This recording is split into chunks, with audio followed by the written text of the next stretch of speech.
السلام عليكم ورحمة الله وبركاته. dhamaan asxaabteeda habeen wanaagsan. Halkan waxaan iga soo gudbinaynaa wararkii waxyaabihii ugu dambeeyay ee ciyaaruhu waxyaabaha ay ka qoreen suuqa kala iibsiga sida arrinta Messi meesha marayso madaxweynihii Barcelona oo Messi codsi u soo jeediyay iyo waxyaabo kale oo fara badan. Fadlan haddaad nagu cusub tahay subscribe-ta ha nagala bakhaylina.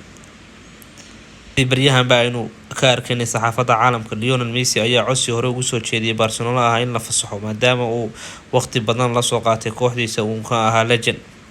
Haddaba wararka soo baxay maanta ayaa waxay sheegayeen in madaxweynaha Barcelona uu codsi Messi u jeediyay inuu kooxda la sii joogo halkaas oo ilaa haddana uu codsigaas ka soo jawaabin Messi iyo aabihii. xaaladda Lionel Messi ayaa cirka isku jeegay oo kooxo dhowr ay ka mid yihiin sida Man City, PSG, Inter Milan, Juventus ay doonayaan iyo waliba kooxda milyaneerka ee China Shanghai City. Haddaba xaaladda Messi ayaa waxay tahay mid aad iyo aad u cakiran maadaama uu Messi ka ahaa legend weyn kooxdiisa Barcelona uuna ku hogaamiyay guulo aad iyo aad u fara badan. markii ugu horeysay uu Lionel Messi sidan oo kale u codsaday in kooxda laga fasaxo uu si firiyana uga baxo. tani waxay u soo dhacday mar hore sidii 2014. haddaba xaaladda murugsan ee ka dhaxaysa Barcelona iyo Lionel Messi ayaa marba markaas dambeysay cirka isku sii shareeraysa iyadoo Lionel Messi uu ku adkeysanaya inuu rabo sanadkan inuu ka baxo maadaama ay ceeb weyn ka soo gaadhay Championka maadaama kooxda reer Germany ee Bayern Munich ay 8-2 kaga reebtay koobkii Champions League.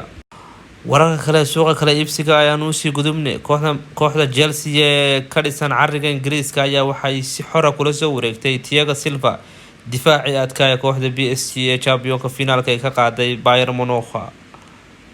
Thiago Silva oo ka mid ah khibradyahanada kubadda cagta waliba ka xamaashay dhinaca daafaca ayaa waxa uu kula soo guuleystay kooxo badan koobab isagoo sida la yaqiinsan yahay soo qaaday 25 koob iyadoo ciyaartooyda joogta kooxda Chelsea aysan ilaa iyo hadda mid ka mid ah uusan intaa ku guuleysan. Thiago ayaa waxa loo badinayaa inuu waxyaabo badan ka bedeli doono difaaca habaacsanaanta ka muuqata difaaca kooxda Chelsea sanadihii la soo dhaafay. Frank Lampard macalinka Chelsea ayaa sanadkan dib u habeen aad iyo aad u badan ku sameeyay kooxdiisa isagoo la rumaysan yahay inuu ku tartami karo koobka horyaalka Ingiriiska iyadoo kooxda Chelsea ay tahay koox aad iyo aad u xoogan. kale ka helina wadanka Ingiriiska ayaa waxay sheegayeen in kooxda Everton ay ku dhowdahay laacibkii khadka dhexe kooxda Real Madrid James Rodriguez iyadoo wararku ay inta ku darayaan in kooxda Liverpool ay la gaadhay heshiis toos ah ciyaaryahankan iyo wakiilkiisa iyadoo ay dhiman tahay in la heshiiyaan kooxda Real Madrid. James Rodriguez uusan wax ka haysan eeda inuu sanadkan ka sii mid noqon doono kooxda Real Madrid maadaama uu in badan kaydka fadhiyay isagoo ka doorbidaya inuu u dhaqaaqo koox laale kooxdii soo dalbata. James Rodriguez oo ah khabiir aad iyo aad ugu takhasusay kubadaha iyo darbooyinka dhaadheer ayaa lagu wadaa inuu ku biiro sanadkan kooxda Everton ee ka dhisan cariga Ingiriiska. wararka aan ka helino kooxda Arsenal ayaa waxay sheegayaan in kooxda Arsenal ay saacadaha soo socda ay ku dhawaaqi doonto heshiis aad u sareeyo oo ay kula soo wareegtay daaficii dhexe kooxda Lille. kooxda Arsenal ayaa daafacan birta waxay ku garaacday kooxo badan sida Manchester United, Man City, Juventus iyo kooxo aad iyo aad u badan oo doonayay baacsiga daafacan birta ayaa waxa uu qalika ku duugi doonaa heshiis 5 sanadood oo ku sii joogi doona garoonka Flamaratis ay ku dheesho kooxda Arsenal. kale haddaan u leexano birta waxaa la ciyaarayaa ciyaartii ama koobkii Community-ka ay ku kulmayaan kooxda Arsenal iyo kooxda Liverpool.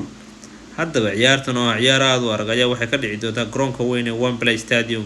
tan oo ciyaar aad iyo aad u xamaasad badan oo u dhaxaysa laba kooxood oo aad u waaweyn aadna wixii firtama ayaa waxaa labada kooxoodba ka maqan ciyaartoy dhowr ah halka Liverpool la tilmaamay inay ka maqan yihiin ilaa 6 ciyaartoy halka Arsenal ay ka maqan yihiin ilaa 4 ciyaartoy.